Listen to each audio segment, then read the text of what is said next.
She was found half buried in a snowbank at the edge of his south pasture, curled small around herself the way a person curls when their body has stopped trusting the world to be warm ever again. And when Gideon Marsh got down off his horse and turned her over, he expected, for one cold, black second, to find a corpse. She was not a corpse. Her eyes opened, gray and clear and entirely unashamed, and the first words out of her cracked lips were not a plea and not a thank you, but a question. "Is this your land, or are you trespassing on it, same as me?"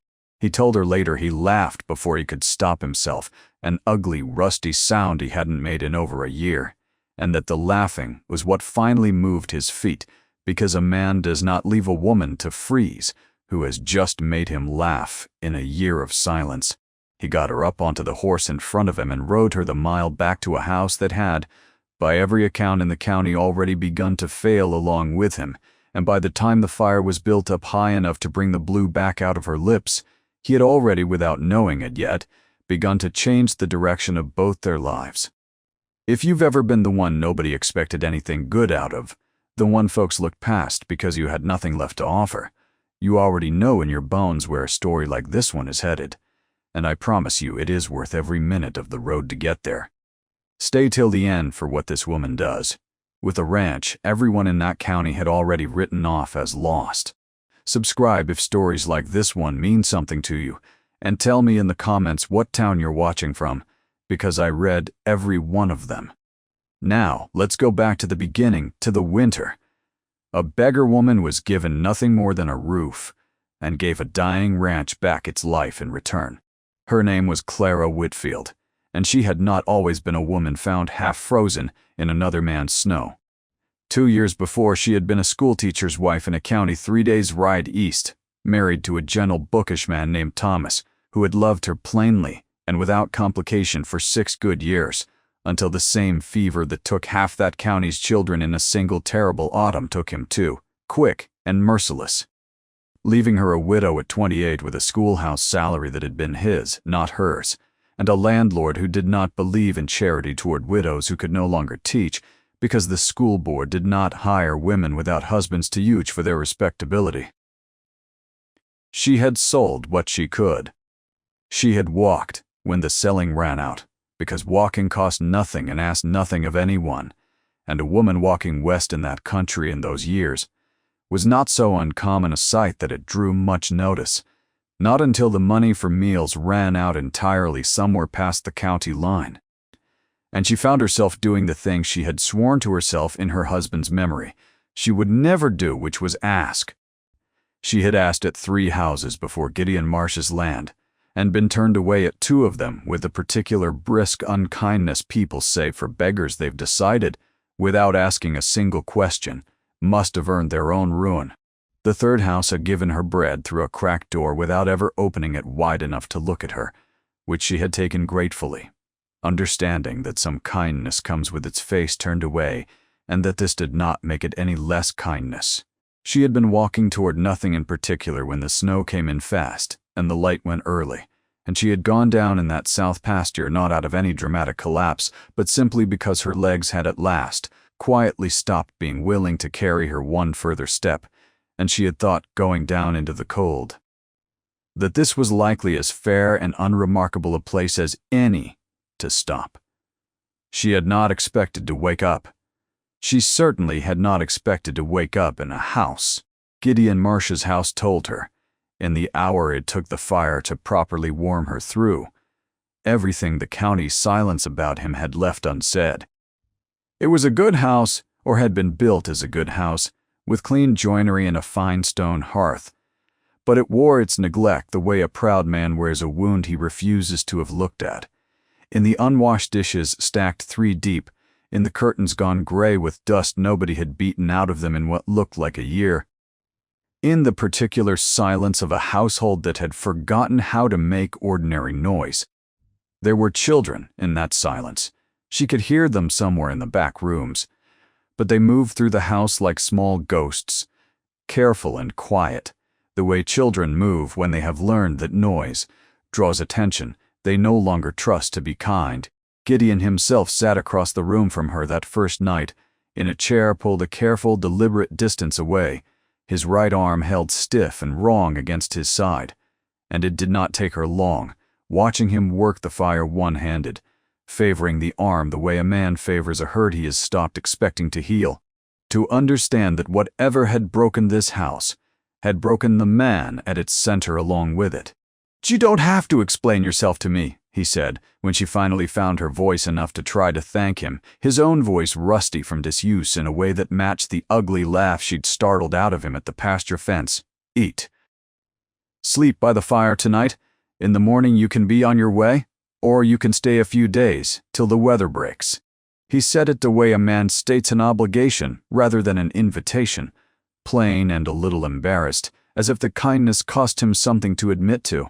And Clara, who had learned in 2 hard years exactly what it cost a person to accept a kindness they had not earned, felt the old instinct rise in her to refuse it, to insist she needed nothing, to make herself small and grateful and gone by morning, so as not to be a burden a moment longer than necessary. She looked at him a long moment instead, at the stiff wrong arm and the dust-gray curtains and the careful ghost quiet of children somewhere down the hall, and she made in that firelit silence a different choice than the one poverty had trained into her. "I don't want a few days of charity," she said. "I can see, plain enough, this ranch is short, a working hand whatever's happened to that arm of yours. Give me a roof and a fair wage instead of a few nights' pity, and I'll earn every meal I eat under it. I've done harder work than most would credit a schoolteacher's widow for. Try me before you decide what I'm good for." Something in his face shifted. Hearing that, some old wariness, giving half an inch of ground the way ice gives half an inch under careful weight. And he studied her the way a man studies a debt he isn't sure he can afford, and isn't sure he can afford to refuse either. "I can't pay a fair wage," he admitted low. "Bank's got a note against this place I'm behind on, and the herd's thin to nothing worth the name. I'd be lying if I told you there's much left here to work for." "Then I'll work for what there is," Clara said, "and we'll call it fair between us. And you can stop deciding for me what I'm too proud to accept, because I already decided that part myself 2 years ago, and I decided wrong then." "I don't mean to decide wrong again." He didn't answer that right away. Turning it over the way she was already coming to understand was his particular habit, weighing a thing a long while before he let himself commit to it out loud. But in the morning when she woke stiff and sore by the banked coals of that fire, she found a pair of his own dead wife's boots set out by the door, worn soft but sound-sized, close enough to her own feet to matter. And she understood that this was his answer, given the only way he seemed to know how to give anything that mattered, through a small act of provision rather than a word. The house, once she was moving through it properly, in the gray light of that first full morning, revealed its children to her, one by one, each in their own particular register of grief. The eldest was a girl of 15 named Josephine, called Josie by everyone, though she answered to it now with the flat, efficient courtesy of someone too tired to correct the diminutive back into anything softer. She had been running that house alone for the better part of a year, and it showed in the set of her shoulders, in the way she moved through a kitchen with the joyless competence of a much older woman, and in the guarded, assessing look she gave Clara over a pot of oatmeal that first morning, a look that said, plainer than any words could have, one more person to disappoint me is not what this house needs. "We don't need help," Josie said, echoing, though neither woman knew it yet, a sentence spoken in nearly identical words by nearly identical girls in nearly identical kitchens, across that whole hard country, in that whole hard decade, wherever grief had forced a child too young into a woman's job too soon. "I didn't come for the kitchen," Clara said. "I came for the herd and the fences. Whatever gets easier in here because there's another set of hands under this roof is your business, not mine to take credit for." It was the same small mercy offered instinctively that a stranger halfway across that same territory had offered another exhausted girl in another kitchen that same season, the mercy of letting a proud child keep her pride even while accepting the help she badly needed, and Josie's shoulders came down, if only slightly, hearing it. The middle child, a boy of 10 named Eli, would not look at her directly for the better part of 2 weeks. He was sharp-tongued and quick to anger over nothing at all, snapping at his sister over spilled milk, kicking at the porch rail hard enough to bruise his own foot, rather than admit any feeling less acceptable than fury. And Clara recognized the shape of it immediately, having buried a husband of her own, and having watched in the year after Bennett.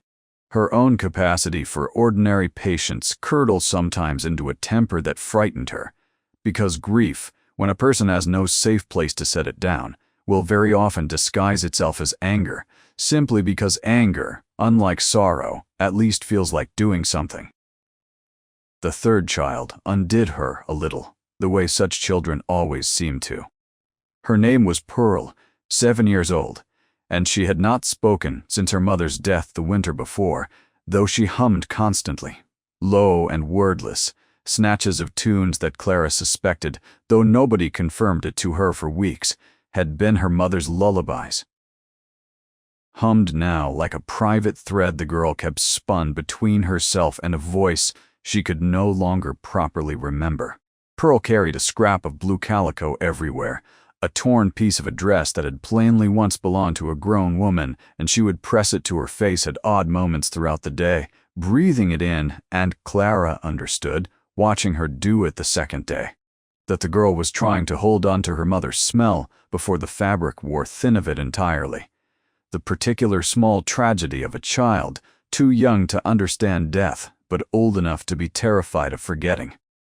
And the baby, not yet one, a boy named Samuel, cried the way babies cry in houses that have absorbed more grief than they know how to metabolize any other way, thin and constant and exhausted, less an outburst than a low, continuous weather that hung over every room in that house.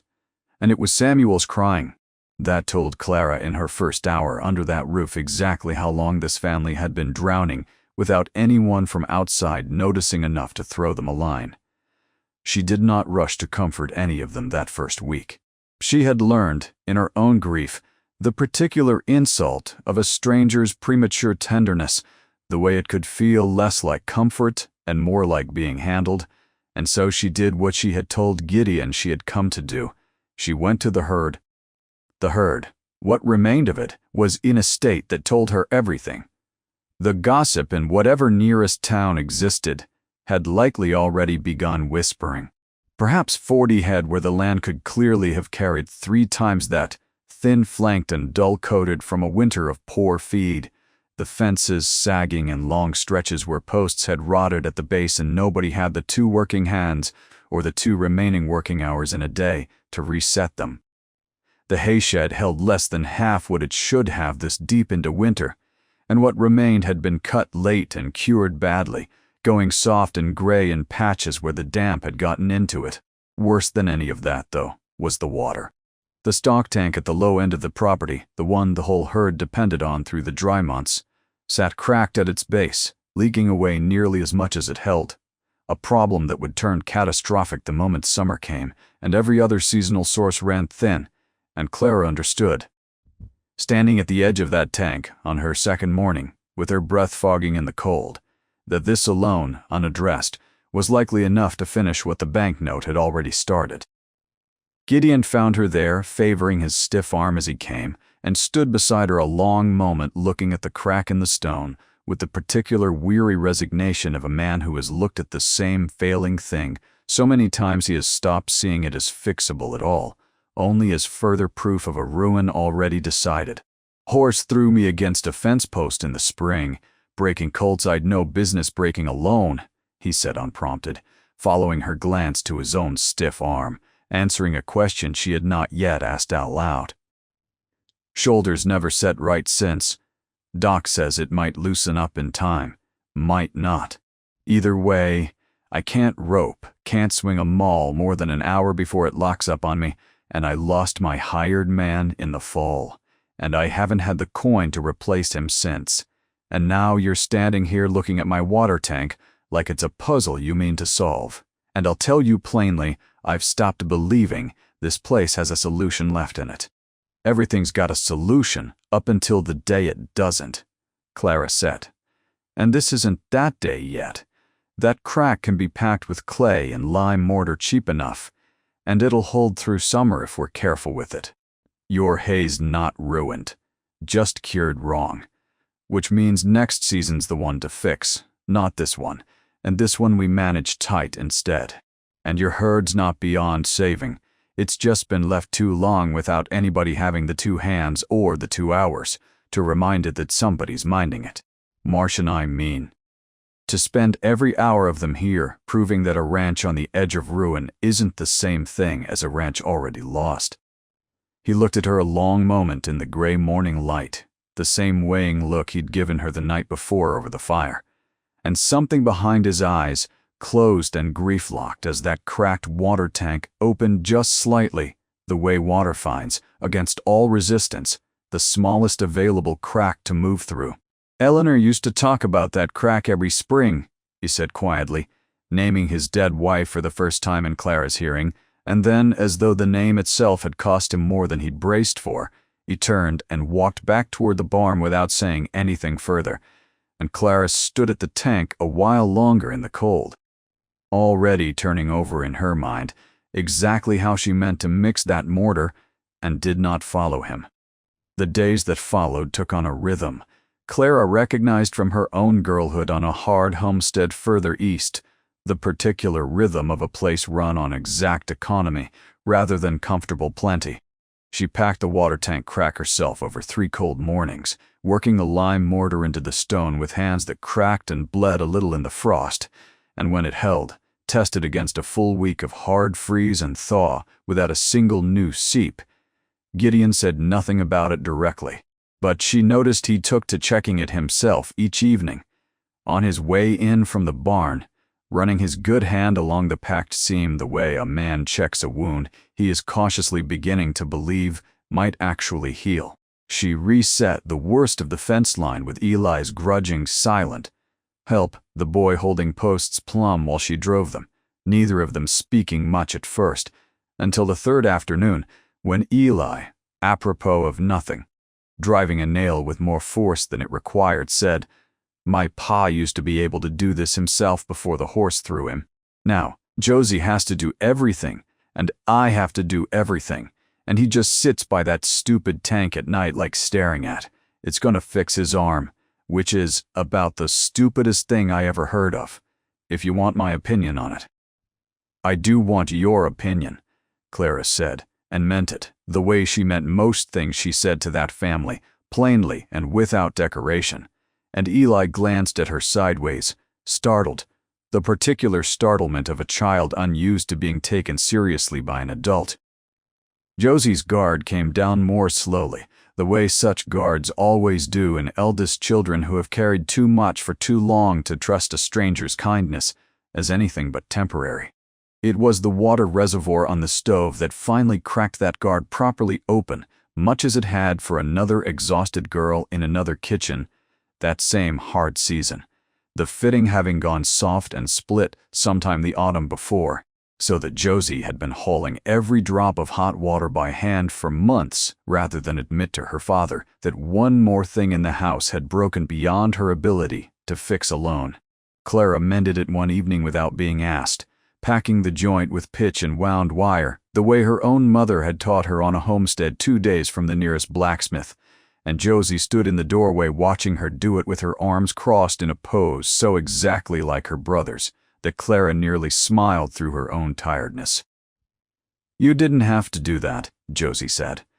"That's not herd work. Nobody's paying you to fix the stove." "Nobody's paying me to notice how tired you look either," Clara said.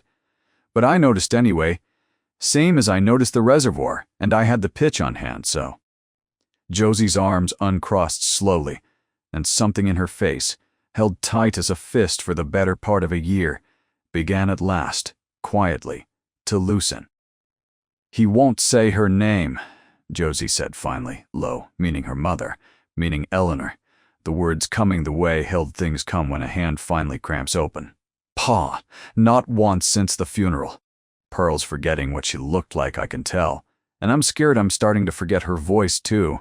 And there's nobody to ask because the one time I tried, he just got up and went out to check that stupid tank in the pitch dark. Like there was anything at all to check on it at midnight. And I understood. After that, we just weren't allowed to bring her up anymore, so we don't. And it's like living in a house with a hole in the floor. Everybody's agreed just to step around instead of fixing. Clara set down her pitch and wire and crossed the small kitchen and put both her cracked, work-worn hands over both of Josie's. The two of them matched in that one particular, ordinary damage, and said the plain, unsentimental truth the way she had learned, across her own hard grief, to say the truest things, like laying a fact gently on the counter, rather than dressing it in comfort not yet earned. A house doesn't heal by agreeing never to speak the wound out loud, Clara said. It just goes and festers quiet in the walls instead, and it makes everybody sick a little without them ever quite knowing why. I lost somebody too, Josie. I know what it costs to carry a grief alone in a house that's decided silence is safer than sorrow. You are not going to forget your mother's voice, but you might need somebody besides your father to help you remember it out loud, until he's ready to let that happen in front of you, and until he is, you are allowed to be 15 in this kitchen instead of 35. I'll carry some of the 35 myself. I've carried heavier. Josie cried then finally, the whole held weight of a year breaking at once over a woman she'd known barely 2 weeks, and Clara held her the way she might have held a daughter of her own, had she and Thomas been given the years together that fever had stolen from them, and she let the girl cry as long as she needed to, because some debts of comfort are not measured carefully the way grain or mortar must be, but given generously. The way her own mother had once told her a mother's arms are meant to be given, borrowed or otherwise, without careful rationing at all. Pearl came to her differently, and more slowly, through the humming rather than through words. Clara took to humming back, low, whatever half-remembered tune the girl offered up in a given hour, not trying to match it exactly, just answering it the way you answer a knock at a door to let somebody know you've heard them even before you've opened it. It was 10 days before Pearl held out the scrap of blue calico to her, without being asked, the way you hand somebody something too heavy to carry alone any longer, and Clara took it carefully, breathing it in the way she saw the girl do, though the scent, worn thin by so much handling, was by now mostly just cloth and wood smoke, and thyme. She smelled like lavender, Pearl said. So quietly Clara nearly missed it. The first full sentence the girl had spoken since her mother's death, according to Josie, in nearly a year. I'm scared I'm going to forget that. Then we'll plant lavender come spring, Clara said, handing the calico back with the same careful reverence she'd received it. Right by the porch-rail, so every summer when it blooms, you'll have a whole living thing that smells like her instead of just a scrap of cloth wearing thin. Smells fade, Pearl. But you can grow a new one. That means the same thing, if you're patient enough to wait on it. Pearl looked at her a long moment with an expression far too old for 7. And then, unprompted, she reached out and took Clara's hand, small and cold, and held it, and did not let go for the rest of that evening. And Clara understood she had been given, without any grand announcement, the same fragile gift Josie's tears and Eli's grudging opinion had already handed her in their own separate registers.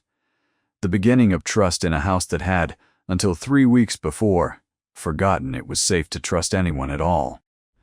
Gideon himself remained the hardest door in that house to open, the way stoic, shut-down men in her experience so often were, communicating almost entirely through small acts rather than words, mending a broken hinge on her door without being asked, leaving an extra blanket folded at the foot of her bed the coldest nights, splitting, kindling small enough for Pearl's little hands to help carry without complaint, each gesture a sentence he seemed unable to finish any other way.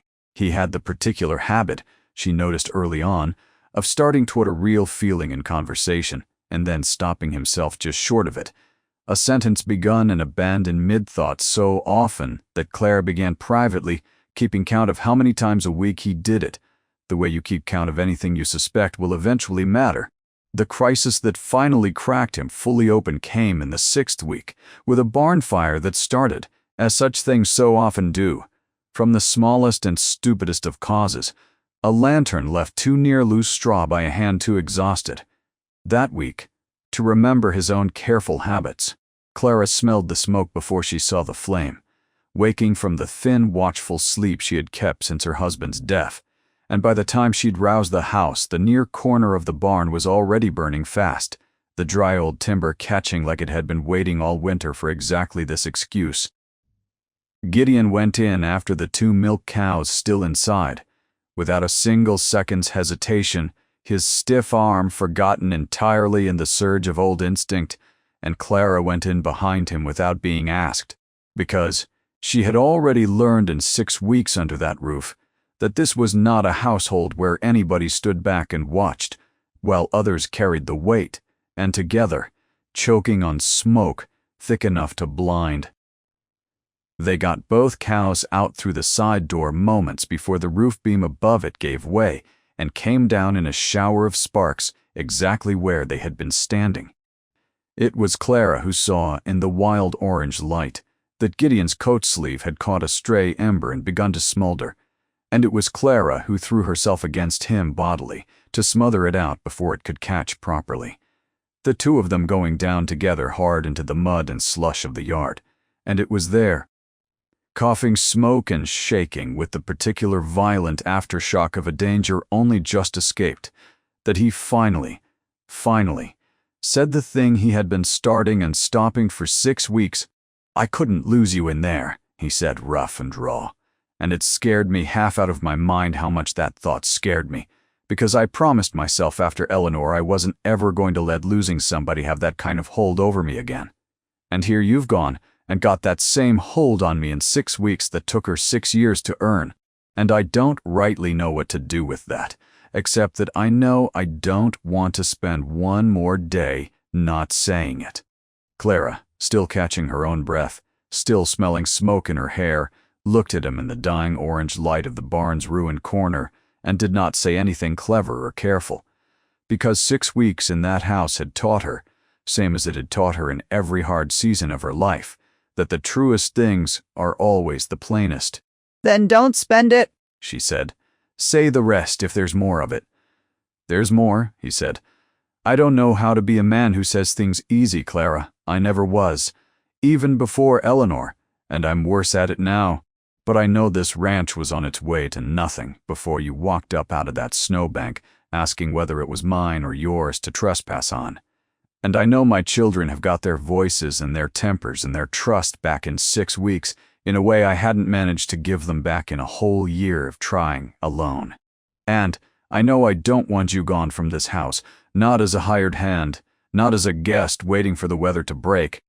I want you here because it's home to you too, if you'll let it be. And because I think I've loved you a little since the second night when you fixed that reservoir without being asked, and Josie cried in the kitchen after, and I've been too much of a coward about my own grief to say so, until a barn nearly killed us both and shook it loose." "That's not cowardice," Clara said. "That's a man who buried somebody once and is afraid of the arithmetic of losing again. I know that arithmetic myself, but I didn't walk 2 years and half a country to end up refusing the one roof that finally asked nothing of me but honest work, and I'm not about to refuse the one man in it either, once he's finally finished his own sentence." They sat a long while after that in the mud and the last of the smoke, not speaking, watching the corner of the barn burn itself down to embers rather than spreading further into ruin, the 2 milk cows lowing softly from where Zeke had gotten them tied at a safe distance, and Clara understood, sitting there with her hand still held fast in his, that this was its own kind of image she would carry the rest of her life, not the fire itself, though she would remember the fire plainly enough, but the stillness after it. 2 people who had each already survived one great loss sitting shoulder to shoulder in the wreckage of a smaller one, neither of them running from the wreckage this time. Neither of them pretending it did not need looking at plainly in the morning light. It was, she thought, watching the last embers glow and dim along the fallen beam, very much like grief itself, and very much like love too. For that matter, This business of sitting still inside a ruin long enough to see, once the smoke cleared, exactly what was left worth rebuilding. It was, of course, not quite so simple as one confession beside a burning barn, however much either of them might have liked it to be. And the county, once the story of the fire and the schoolteacher's widow who'd hauled a rancher bodily out of the flames, had made its rounds through church suppers and mercantile counters. Found. In that story, exactly the kind of scandal certain respectable women could not resist embroidering. The talk had not started all at once at the mercantile counter. It had begun smaller and quieter weeks before, the way such talk always seems to, in a comment dropped at the church social by a woman who had noticed Clara's boots were Eleanor's boots, in a raised eyebrow exchanged over a hymnal when Clara sat, entirely by accident of an overcrowded pew. But one seat, closer to Gideon than strict propriety in that county, was thought to allow. Clara had felt the first cold edges of it before she ever heard a word of it spoken plainly. The particular way a room's temperature changes when it has decided, quietly and among itself, to withhold something it had previously been willing to give, a nod, a smile, the ordinary courtesy of being greeted first rather than having to greet. She said nothing of it to Gideon at first, not wanting to burden a man already carrying a banknote and a bad shoulder, and 4 grieving children with the added weight of a reputation he had no power to mend on her behalf. And she carried it instead the way she carried most hard things that season, quietly and alone, and without complaint, though Josie, sharp-eyed as ever, noticed the change in her before she said a word about it. "They're saying things about you in town," Josie told her flatly one evening, scrubbing a pot with more force than the pot required, in the particular way Clara had come to recognize as the girl's own inherited habit of working in anger out through her hands rather than her mouth. Ellie heard it from the Hollis boy at the feed store. "I didn't want to tell you because I figured you had enough to carry. But I decided you'd rather know than not, on account of you're the one always telling us secrets fester worse than things said plain." "I'd rather know," Clara agreed, "and you were right to tell me. Thank you for trusting me with it, instead of carrying it alone the way you used to carry everything alone before I came. That's worth more to me than you know." Josie's shoulders had come down at that, the same small measure they always came down when she was given credit for a thing she'd half expected to be scolded for instead, and Clara had gone to bed that night, turning the matter over the way she turned every hard thing, weighing whether it was better to meet gossip head-on before it grew teeth of its own, or to let her own honest work go on speaking for her, the way it always eventually did. She chose, in the end, to let the work speak first, reasoning that a woman who ran to defend herself before anyone had accused her plainly to her face only handed her accusers proof that the accusation had landed somewhere true, and it was that choice, more than any single sharp exchange, that left her standing calm and unhurried at the mercantile counter weeks later, when Mrs. Ashworth finally said aloud what half the county had already been murmuring in corners. Mrs. Moll Ashworth, the town's self-appointed guardian of moral order, wife of a prosperous merchant and president of the Ladies' Benevolent Society, took up the matter with the particular relish such women reserve for another woman's misfortune, dressed up as concern. She had never once, in 6 weeks, sent so much as a loaf of bread out to a household everyone in the county knew was struggling. But she found ample energy now to stand in the mercantile declaring, to anyone who would listen, her deep worry over the impropriety of an unmarried beggar woman living under a widower's roof, over what such an arrangement might be teaching his children about decency, over whether charity itself had not perhaps been abused by a woman clever enough to make herself indispensable to a grieving man's household before he'd had time to properly grieve at all. "I only say it out of concern for those children," Mrs. Ashworth told a cluster of women by the dry goods, pitched precisely loud enough to carry to Clara's own ears, where Clara stood not 10 feet distant with a short list of supplies bought, plainly and visibly, with wages she had honestly earned. A decent woman in her position would have found lodging elsewhere rather than risk a whole family's reputation for her own comfort. Clara did not turn to answer immediately. She had learned, across 2 hard years and 6 harder weeks, the discipline of holding her line without flinching, finishing her purchase and paying for it with her own earned coin before she turned at last to face the woman directly, her voice pitched calm and clear enough to carry exactly as far as it needed to. "I came to that ranch half frozen in a snowbank, Mrs. Ashworth, with nothing to my name but a dead husband's memory and 2 years of walking behind me," Clara said. "I asked for a roof and a fair wage, not pity, because I have never once in my life wanted a thing I hadn't earned, and I still don't. In 6 weeks I've packed a cracked water tank that would have finished that herd by midsummer, reset near a mile of fence line with my own 2 hands, and pulled 2 milk cows and a 1-armed rancher out of a burning barn without waiting to be asked whether it was proper of me to try. I don't know what you'd call that where you're standing, Mrs. Stack. Ashworth, behind a counter you've never once had to earn your own way across, but where I come from, we call it work, and we call a woman doing it honestly a good deal more respectable than a woman spending her mornings deciding, from comfort, what poverty must have done to deserve itself." The silence that followed had the particular weight of a room reconsidering a story it had been too eager to believe, and it was Doc Foster, the county physician, elderly and plain-spoken and trusted in every household for 30 years, who broke it from where he stood near the door with his own parcel under his arm. "I've been out to the Marsh place twice since that fire," Doc Foster said into the quiet. "Once to see to Gideon's arm, and once, frankly, out of my own curiosity, having delivered every one of those children myself, and worrying after them plenty this past year. I'll tell this store what I already told my own wife. I have not in 30 years of doctoring this county seen a household turn itself around the way that one has in the space of 6 weeks. That littlest boy sleeps through the night now, every time I've called since the 2nd week. The little girl who hadn't spoken a full word since her mother died asked me herself, plain as anything, whether her father's arm was going to heal proper.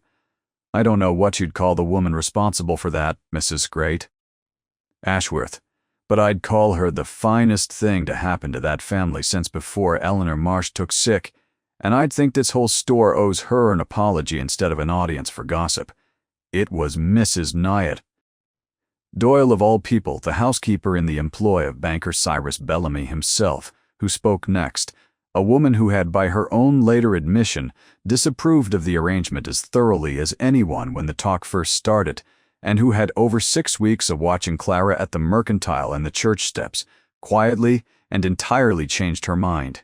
"I'll say a thing I oughtn't, given whose roof I sleep under," Mrs. Doyle said, chin lifted. "But I've heard Mr. Bellamy talking more than once this month of calling due the note against that ranch, dressing it up in talk of prudence and propriety, when any fool with eyes can see it's the creek frontage on that land he's after, now that the surveyors have been through scouting a rail spur. I think this county ought to know exactly whose morals are for sale here, and it plainly is not Clara Whitfield's." The store broke into low, uneasy murmuring at that, the particular murmur of people realizing all at once they had been handed the wrong villain from the start, and Mrs. Ashworth, for the first time in the whole exchange, found nothing further to say, standing very still by the dry goods, with her carefully arranged concern gone entirely out of her face. Bellamy did try to call the note regardless, cornered now by his own exposed motive but too proud or too greedy to abandon it outright, summoning Gideon to the bank the following week with talk of moral hazard and household propriety dressed up in careful legal language. But numbers, Clara had learned across her own hard life, do not care in the slightest what a room has been persuaded to believe about a woman's virtue. And she laid the season's numbers out on Bellamy's own desk herself, with Doc Foster and old Zeke, the one remaining hand who'd stayed on through the ranch's worst months out of a loyalty owed to Eleanor's memory, more than to any wage, standing as witnesses. The herd, thin and neglected in November, had wintered through without a single loss, the water tank holding steady against every hard freeze, the fence line sound enough that not one head had strayed the whole season, and Josie's careful ledger kept faithfully under Clara's teaching. Cotta showed a hay surplus for the first time in 3 years, rather than the usual midwinter shortfall. Against figures like that, laid out plainly by witnesses the whole county trusted, Bellamy's talk of moral hazard withered into precisely what it had always been, a greedy man's excuse dressed in a banker's Sunday clothes, and he let the note stand, unable to find a single legitimate ground left to call it, and rode off without dignifying the room with any further excuse. The spring came slow, and then all at once, the way it does in that country, the creek running loud with melt, the fruit trees along the fence line budding out white almost overnight, and it was in that first true week of spring that Gideon finally finished, in full and without a single false start, the sentence he had been abandoning half-spoken for 2 whole months. He found her at the mended water tank one evening, where she had taken to sitting sometimes at dusk, out of a fondness for the place that had become, in her mind, the first small proof that this ranch could be saved rather than merely mourned, and he sat down beside her on the cool stone rim, favoring his arm out of old habit, though it had loosened considerably since the fire, as if the fear of losing her that night had somehow loosened something in his shoulder, as surely as it had loosened something in his chest. "I've started this a dozen times since the barn," he said, "and stopped myself every time because I was afraid of what it meant to finally say the whole of it out loud. I'm done being afraid of that. You are not passing through this ranch, Clara. You are not a hired hand I owe a fair wage to and nothing more. You are the reason my children have their voices back, the reason this land has a water tank that holds and a herd that's going to double by fall if the calving goes the way old Zeke thinks it will, and the reason I have started, for the first time in over a year, wanting to wake up in the morning instead of merely enduring the fact that I did. I love you. I should have said it plainly the first time I started to, instead of making you wait 2 months on a man too proud and too scared to finish his own sentences. Marry me, Clara. Stay. Not out of any debt you think you owe this place for the roof it gave you, but because I don't want to spend whatever years I've got left pretending I don't know exactly what you've given it back in return." Clara took his hand, the good one and the one stiff one, both, holding both between her own work-cracked palms, and she said, yes, the way she said everything true, plainly, without decoration, and the creek ran on loud beside them in the dusk, carrying the last of that hard winter away down toward wherever hard winters go, once a person has finally survived them. Bellamy's defeat did not end the season's trials, so much as clear the ground for the last and hardest of them, because ruin in that country rarely came from a single direction, and the early summer brought with it a dry spell that settled over the whole valley like a held breath refusing to let go. The creek that fed the mended stock tank ran thinner with each passing week, and the grass on the high benches that Clara had been counting on to carry the herd through July began to yellow a full month before it had any business yellowing. And by the second week of June, even Zeke, who had seen 40 years of that country's weather and rarely troubled himself to worry aloud about any of it, took to studying the sky each morning with a silence that worried Clara more than any complaint could have. "Seen dry summers before," he said, when she finally asked him plainly what he saw in that sky that he wasn't saying. "Seen a few bad enough to finish outfits twice the size of this one. Can't tell you yet if this is going to be one of those or not. Can tell you the herd's bigger now than it was in the winter, on account of calving going about as well as I've ever seen it go, which is a fine thing right up until the day the water runs short for twice the mouths it used to have to water, and then it's the kind of fine thing that turns around and bites you." Gideon took the news the way Clara had come to understand. He took most hard news that summer, with a stillness that was no longer the flat, grief-locked stillness of the man she'd found favoring his ruined arm over a cracked tank in the cold of that first week, but something steadier, a man weighing a real problem with a mind that had, over the season, remembered how to believe a problem might actually have a solution worth looking for. "We could sell off the weaker third of the herd now," he said. "Take what the market gives us while there's still enough grass left to fatten them a little first, and carry a smaller herd through whatever's coming rather than risk losing a bigger one to thirst in August." "We could," Clara said, And if it comes to that, we will. And I won't call it a failure if it does. Because a rancher who sells down smart before a drought bites is doing exactly what a rancher who let a stock tank crack for 3 years running was not doing, which is minding the arithmetic before it minds him. But I'd like to try one thing first, if you'll trust me with it, because I think there's a way to buy this herd more time than the market alone will give it. What she proposed over supper that night, with Josie's ledger spread open between them, and Eli listening with the close, serious attention he'd taken to giving Clara's plans since the fence-line afternoons of midwinter, was to dig a second catchment further up the draw where spring runoff had, by Zeke's own recollection, IP2. Pooled deep and cold in years past before draining off wasted into a gully that carried it eventually into the creek 2 miles downstream of where anyone on the ranch could make use of it. It was hard, unglamorous work, cutting a channel by hand and shoring it with rock and clay to hold a pond that might or might not fill deep enough to matter. And it was work that fell, in the absence of any hired hand, and with Gideon's shoulders still not fully trusted to heavy labor, mostly to Clara and Zeke, who took to the digging with a fierce, focused energy that Clara understood, without either of them saying so directly, was the last of his old anger finally finding a task worthy of the whole of its strength.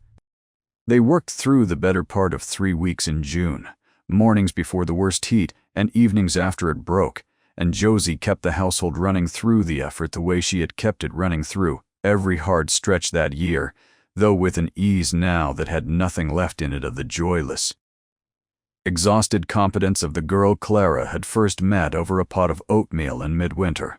Pearl brought water out to the diggers in a small tin pail she'd claimed for the purpose, proud of the job in the particular fierce way a child is proud of being trusted with something that matters. And even Samuel, toddling now and no longer given to the thin, exhausted crying that had once hung over the whole house like weather, would sit at the pond's shallow edge under Josie's watch, slapping his small hands at the water with a delight that struck Clara more than once as its own kind of quiet miracle. A child too young to remember the house's grief, simply enjoying, without complication. The pond filled slower than any of them would have liked, and there were evenings in early July when Clara stood at its muddy, half-formed edge in the long light, with her back aching, and her hands blistered raw beneath the calluses she'd already built over the winter, and let herself, briefly, in the privacy of that failing light, wonder whether she had led this family into another kind of ruin entirely. A wasted season's labor poured into a hole in the ground that the sky simply did not mean to fill. She did not let herself wonder it for long. She had built, across a hard life, a private rule never to let herself sit too long in doubt without doing something useful alongside the doubting, and so she kept digging, kept shoring the banks, kept hauling stone, until the day in the 3rd week of July when a hard, fast thunderstorm rolled down off the western ridge and dumped, in the space of 2 furious hours, more rain than the whole valley had seen in the 6 weeks prior, and the draw ran high and brown and loud, and the new pond filled to its brim and held. Gideon came to stand beside her at its edge, the following dawn, the water sitting calm and full and silver in the early light, and he did not say anything grand about it, because grand was not his way, but he took her hand, the blistered and calloused one, and held it a long moment, and that was, Clara understood, its own kind of vow. Spoken the way he spoke everything that mattered most, through the plain fact of standing beside her rather than through any particular arrangement of words. The herd carried through that dry summer without the loss of a single head, the new pond holding steady clear into September, when the autumn rains finally came properly and restored the creek to its ordinary running, and by the time the county held its harvest social that year. The story that traveled fastest through the mercantile and the church steps was no longer one of scandal or gossip dressed up as concern, but of a beggar woman who had helped dig a pond by hand through the hottest weeks of summer to save a dying man's herd.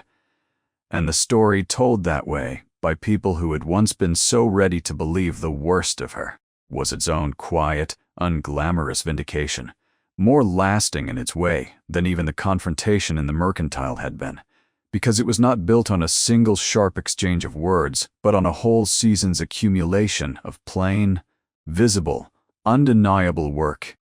The wedding came that autumn once the harvest was in, and the herd counted safe through the season's hardest trial small, and held at the ranch itself, with the lavender Clara had promised Pearl planted that spring, now grown full and fragrant along the porch rail.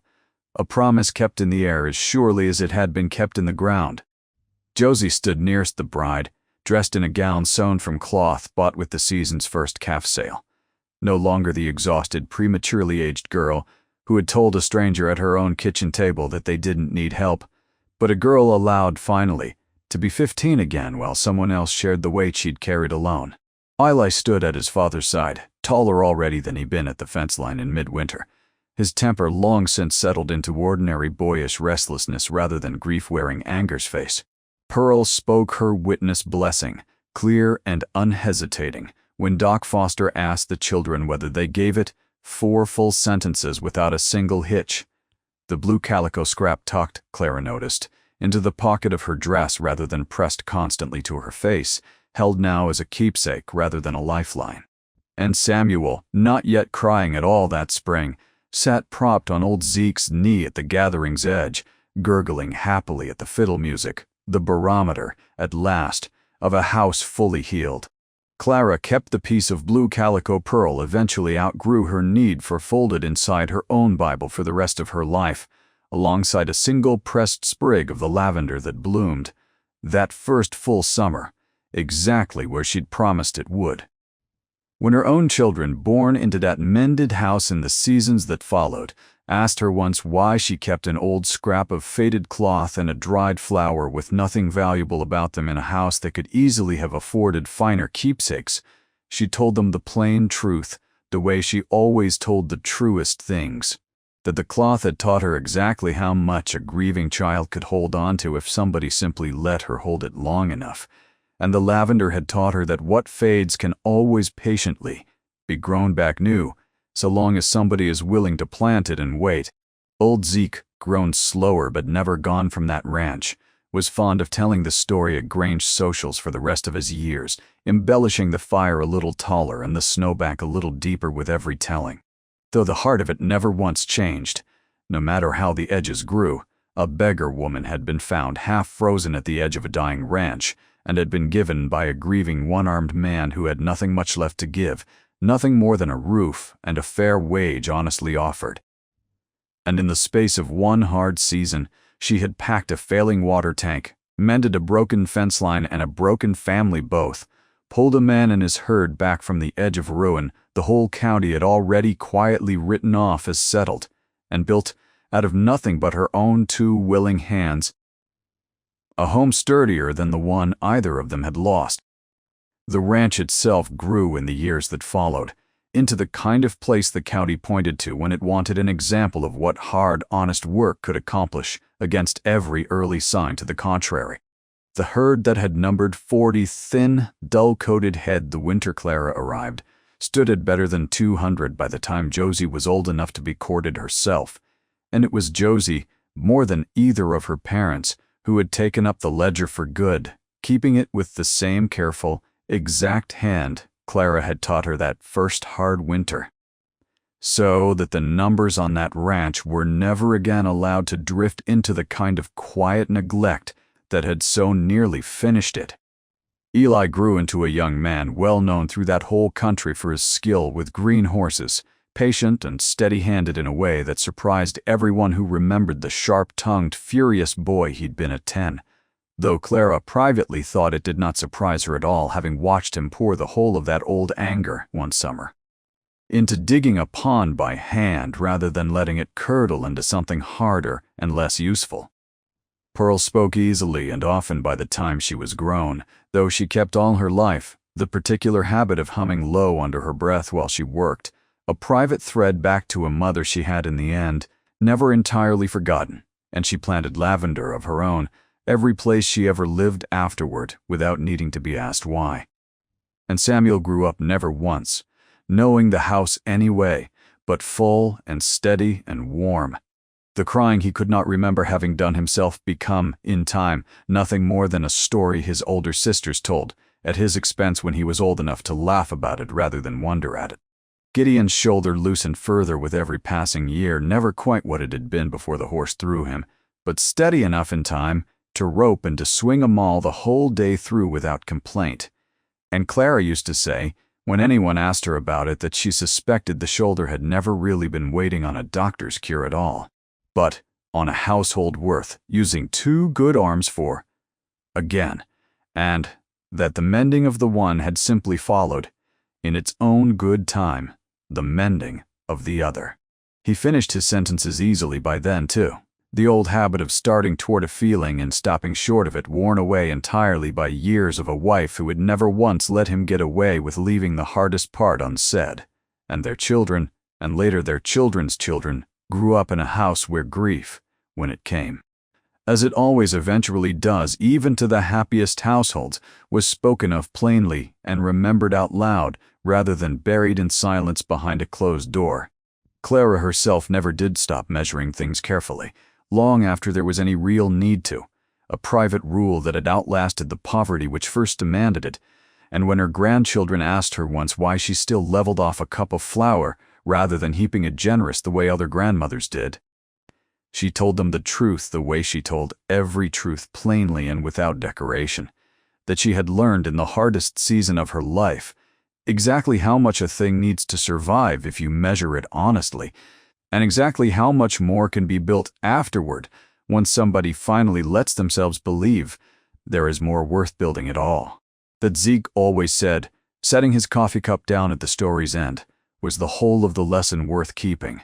A roof given freely is a kindness, but a ranch rebuilt in return is a covenant, and the two of them, in that hard season, had taught one another, and everyone who ever heard the story after, precisely what it costs, and precisely what it's worth, for 2 broken people to choose each other's ruin as something worth saving after all.